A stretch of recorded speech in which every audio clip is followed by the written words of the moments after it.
Gracias a Dios que nos permite seguir aprendiendo de su palabra. Y hoy vamos a responder una pregunta. ¿Un Dios arrepentido? Bueno, ¿cómo es eso? El día de ayer dijimos que Dios es inmutable y ahora vamos a hablar de un Dios arrepentido. Bueno, en realidad es la continuación del tema de ayer, así que usted, si no ha visto la lección de ayer, puede revisarla en nuestras redes sociales. Y hoy vamos a descubrir un poco más aquí con la ayuda de nuestro pastor Dani Perla. Así que vamos a orar pidiendo la dirección de nuestro Señor. Querido Padre, gracias te damos porque estamos aquí aprendiendo en nuestra limitada comprensión de las cosas, pero estamos aprendiendo y te agradecemos que tu Espíritu Santo ilumine nuestras mentes para poder acercarnos más a ti. Lo rogamos en el nombre de Jesús. Amén. Amén. El día de ayer, pastor, hablábamos sobre el hecho de que Dios es inmutable y me gustaba que se destacó, usted lo destacaba, el hecho de que es inmutable en relación a su moral. Dios es inmutable moralmente hablando. Y el propósito, me gustaba que usted destacaba eso, el propósito que Dios tiene no cambia jamás, el bien de todas sus criaturas. Pero ya ayer usted esbozaba esto de las relaciones y cómo en relación a eso, valga la redundancia, Dios se ha sujetado él a sí mismo para responder a nuestras respuestas. Sé que esta vez se suena un poco enredado, pero me gustaría ir a un texto bíblico para que a partir de ahí nuestro pastor Dani Perla, nos pueda ayudar a esclarecer esto de a qué se refiere que Dios se arrepiente. ¿Se arrepiente Dios? Vamos a ir a Jeremías, porque ahí aparece un pasaje que creo que es iluminador para este tema. En el capítulo 4, o 18 quiero decir, de Jeremías, en los versículos 4 en adelante, nos dice lo siguiente. Jeremías capítulo 18, versos 4 en adelante. Y la vasija de barro que él hacía se echó a perder en su mano y volvió y la hizo otra vasija según le pareció mejor hacerla. Entonces vino a mí palabra de Jehová diciendo, ¿no podré yo hacer con vosotros como este alfarero, oh casa de Israel? Dice Jehová. He aquí que como el barro en la mano del alfarero, así sois vosotros en mi mano, oh casa de Israel. En un instante hablaré contra pueblos y contra reinos para arrancar y derribar y destruir.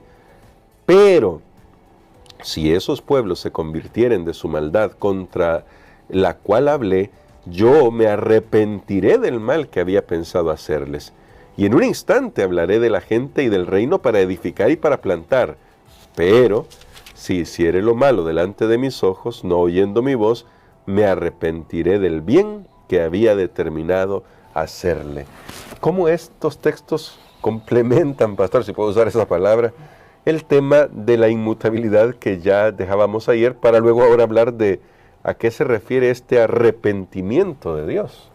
Muy bien, recordemos que esto tenemos que verlo en el contexto para ampliar lo que comenzamos el día de ayer, en el contexto de que Dios es un Dios de relaciones.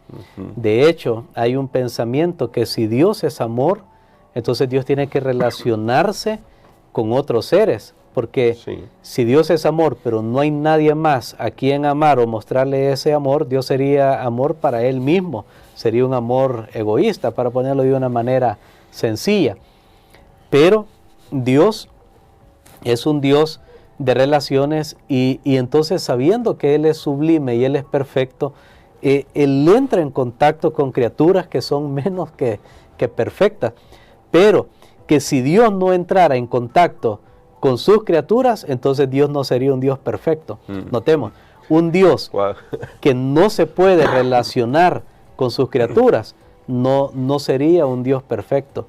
Así que por eso es necesario que nosotros entendamos este tema, estos temas que estamos estudiando, y ahora vemos este aspecto del arrepentimiento de Dios. Aquí hay una parábola, esta es una ilustración, la parábola de la vasija en las manos del alfarero. El alfarero venía, tomaba el barro para hacer la vasija, hacer alguna vasija fina. Imaginémonos que esa iba para el palacio del rey, así que tenía que ser un trabajo bien hechito, pero por alguna razón la materia estaba mezclada con otras cosas, no estaba muy buena. Entonces el alfarero veía y dice, no, esta no me sirve, la voy a hacer por un lado, pero me va a servir para otra cosa.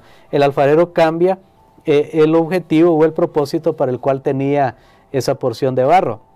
Es lo mismo que sucede hoy por ejemplo, con los constructores, ¿verdad? Los que están poniendo, por ejemplo, el piso y les van sobrando ciertos pedazos y dicen, bueno, este lo voy a usar para tal cosa. Va cambiando el propósito original que tenía. Ahora, parece que eso es lo mismo que sucede con Dios. Dios se adapta en su relación con sus criaturas a la respuesta que sus criaturas le dan. En este caso, nosotros vemos que al pueblo de Israel, Dios le estaba dando la oportunidad para que el pueblo pudiera cumplir su propósito y sin embargo parece que ellos, Judá escogió no cumplir el propósito de Dios y entonces, ¿qué le quedaba? Le quedaba la destrucción, pero aún esa destrucción que era inminente, no era un decreto de parte de Dios, como lo mencionamos ayer, que tiene que ser porque tiene que ser, porque Dios ya dijo y punto, sino que podían arrepentirse ellos, y entonces Dios también iba a cambiar, y eso es lo que se llama arrepentirse, de el mal que les iba a venir, que ya Él les había anunciado. Entonces eso es lo que nos está diciendo esta historia precisamente. Bueno, qué interesante, pero a veces nosotros, porque somos rápidos para eso, los seres humanos, luego venimos y tomamos otros textos, pastor, y vamos a Números, por ejemplo, o vamos a Samuel, especialmente en Números 23 hay un pasaje ahí muy interesante, dice, Dios no es hombre para que mienta, ni hijo de hombre para que se arrepienta. Y la forma en que están escritos son bastante absolutas, decimos, entonces Dios no se puede arrepentir. Pero ¿cómo armonizamos esto? Y creo que en parte la respuesta está ahí en el texto cuando dice cómo los seres humanos, no es como los seres humanos para arrepentirse. Pero ¿cómo podemos ver estos pasajes cuando dicen que Dios no se arrepiente para no llegar a la conclusión de que Dios ha dado un decreto del cual no va a ceder, como usted ya lo había dicho, pero para ya usar estos textos que de repente puede alguien decir, mira, aquí dice la Biblia esto, ¿cómo los deberíamos entender? Muy bien, y solo antes quiero hacer una advertencia o un recordatorio. Cuando decimos que Dios se arrepiente, tenemos que distinguir que no se refiere al arrepentimiento que experimentamos los seres humanos cuando hemos cometido un error. No es que Dios cometió un error y se va a arrepentir, no, Dios no puede cometer ningún error. Entonces, cuando decimos que Dios se arrepiente, está diciendo que Dios cambia en relación a lo que Él había dicho, pero cambia nunca cambiando. Voy a hacer aquí un uso repetitivo de la palabra. Dios cambia, pero nunca cambiando sus promesas originales que tienen que ver con la esencia de su amor, de su carácter, que es su bondad, su amor y su justicia. Entonces Dios nunca se va a arrepentir. Voy a poner un ejemplo de que Dios nunca se va a arrepentir o cambiar en ese sentido. Ya dijimos que no moralmente, porque Él nunca ha cometido un error. Pero, por ejemplo, Dios nunca va a decir, no hubiera muerto por los seres humanos. Yo no hubiera dado mi vida por ellos. Eso jamás lo va a decir Dios en toda la eternidad, porque Él no va a cambiar en esa esencia que Él es amor. Pero Dios sí ha mostrado, y sabe que esta lección de entender que Dios es inmutable, pero a la vez se relaciona en carácter, pero a la vez se relaciona con sus criaturas y se va adaptando, pongamos esta palabra, a la manera como nosotros reaccionamos. Esto nos ayuda para saber que la gran responsabilidad está en nosotros, que Dios ha hecho su parte. Porque si yo pienso que todo está decretado y después los que creen en esta inmutabilidad estricta de Dios, de ahí surgieron otras teorías, otras corrientes teológicas, como por ejemplo la predestinación, ¿no? Ya Dios dijo que este es a salvar, este es a perder, entonces yo simplemente no tengo que hacer nada, solo aceptar y vivir a lo que me tocó, salvarme o perderme. Pero no se trata de eso. Yo respondo a la manera como Dios actúa, y entonces Dios se muestra que si yo cambio de proceder, Él está dispuesto para seguir cumpliendo su pacto y sus promesas. Por eso dice, Dios no miente. ¿Por qué no miente? Porque si Él prometió algo, si Él dijo algo para beneficio, para elevación de la humanidad, Dios nunca va a cambiar esa promesa. Amén. Bueno, y creo, queridos hermanos, queridos amigos, que queda claro, Dios, sus promesas no van a cambiar, las promesas de Dios no van a cambiar, no miente en eso, pero va a voy a usar esta palabra muy humana que estamos tratando de, a reaccionar también dependiendo de nuestras respuestas. Pero qué interesante, pastor, porque para terminar con esta reflexión es que las reacciones de Dios siempre van tendientes a cumplir su propósito de salvarnos. Incluso esos momentos en los que ha decretado un juicio, ha decretado un castigo, el propósito final que tiene con eso es salvarnos, redimirnos, porque si no le importáramos a Él, y ya se ha dicho antes, usted también ya lo ha dicho, podría habernos dejado y simplemente decir, eso es lo que quieren, ahí acaba todo. ¿Cómo esto debería ayudarnos a nosotros para que, a pesar de los avatares de la vida, nosotros podamos siempre tener claro que Dios es constante en su carácter y que podemos confiar en esa constancia? Eso ya se destacaba el día de ayer, mientras que aprendemos de las circunstancias de la vida a buscarlo más, porque a veces nos hemos buscado algunos problemas y pues necesitamos buscar más de su presencia, no alejarnos de Él a pesar de los problemas. Correcto, recordemos, y aquí entra un tema que también, primero Dios, lo vamos a explorar en próximas lecciones. Creo que no lo hemos mencionado esta semana, esta palabra, el libre albedrío.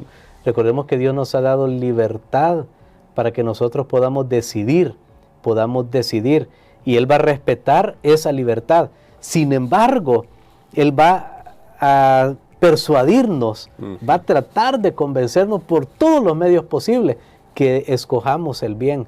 Y sabe que eso es lo que sucedió, por ejemplo, cuando Moisés puso ante el pueblo de Israel las bendiciones y las maldiciones, cuando ya habían terminado el peregrinaje en el desierto y estaban a punto de entrar a Canaán. Y entonces Moisés le dice, mire, bueno, Dios habla a través de Moisés y le dice, oye, aquí están las bendiciones, aquí están las maldiciones. He puesto la vida, he puesto el camino de la vida, si hacen esto van a vivir, y he puesto el camino de la muerte, si hacen esto van a morir. Pero luego Dios dice, escoge pues la vida. Sí. O sea, mira, como que le diga a alguien, aquí tengo dos regalos, uno aquí y el otro acá, ¿cuál quiere? Pero mire, escoja este. Este es el mejor.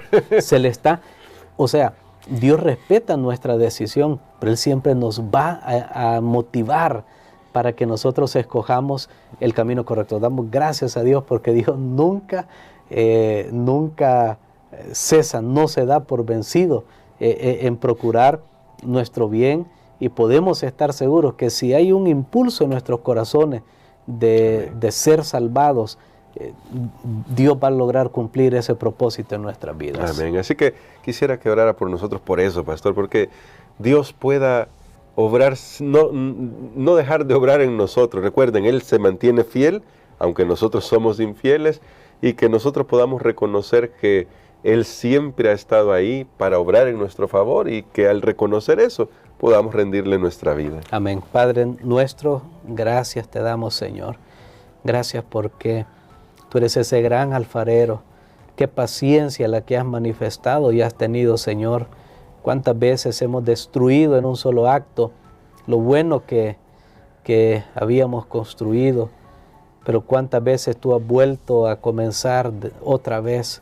Gracias, Señor. También ayúdanos, Padre, para recordar que si hemos desperdiciado nuestra vida, podemos venir a ti para que milagrosamente tú rehagas todo aquello que ha sido destruido por el enemigo. Ayúdanos, Señor, a reconocer que nos podemos relacionar contigo y que tú estás dispuesto, has condescendido en caminar junto a nosotros en los vaivenes de la vida, pero que al final nuestro deseo, Señor, y tu voluntad sea nuestra salvación. Amén. Lo pedimos en el nombre de Jesús. Amén.